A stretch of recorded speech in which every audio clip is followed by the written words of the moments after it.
Over here it is given that the two forces of magnitude P and Q are inclined at an angle theta.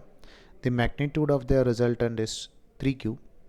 When the angle of inclination is changed to 180 minus theta, the magnitude of resultant force becomes Q.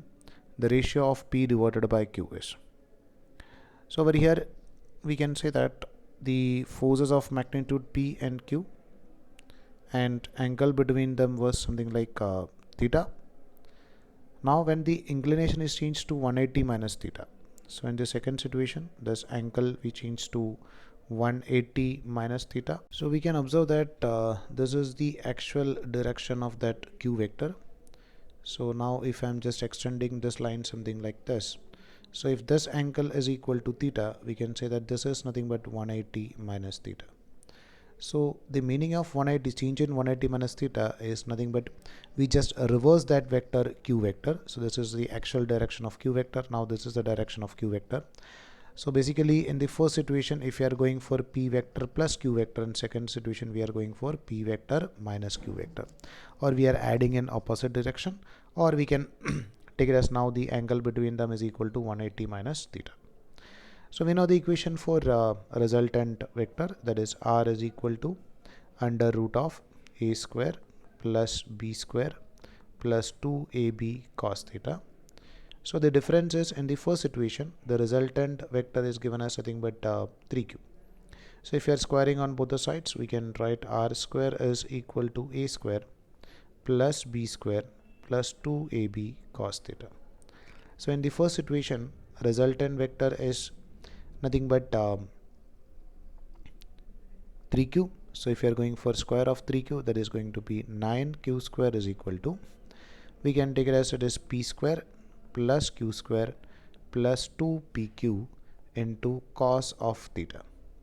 But in the second situation, when the angle becomes 180 minus theta, then the magnitude of resultant becomes equal to q. So second situation we can write q square is equal to p square plus q square plus 2pq, and the angle becomes equal to 180 minus theta.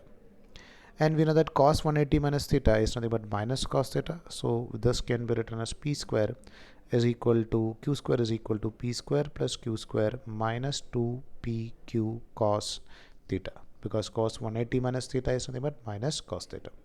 So remember that cos 180 minus theta is minus cos theta.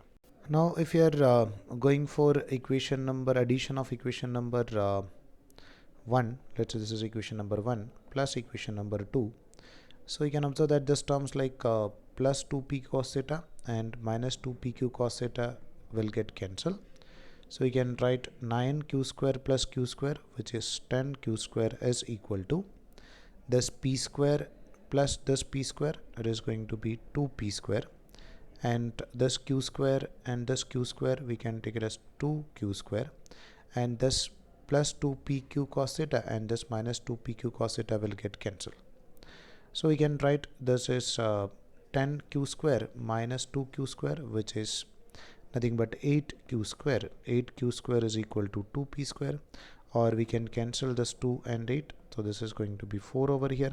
So we can write 4q square is equal to p square, or if you are taking root on the both the sides, so root of 4 is nothing but 2 and q square is nothing but q, so we can write this p is equal to nothing but 2q. And in question they are asking to find out the value of p divided by q, so we can write this p divided by q is equal to 2:1 or 2 divided by 1.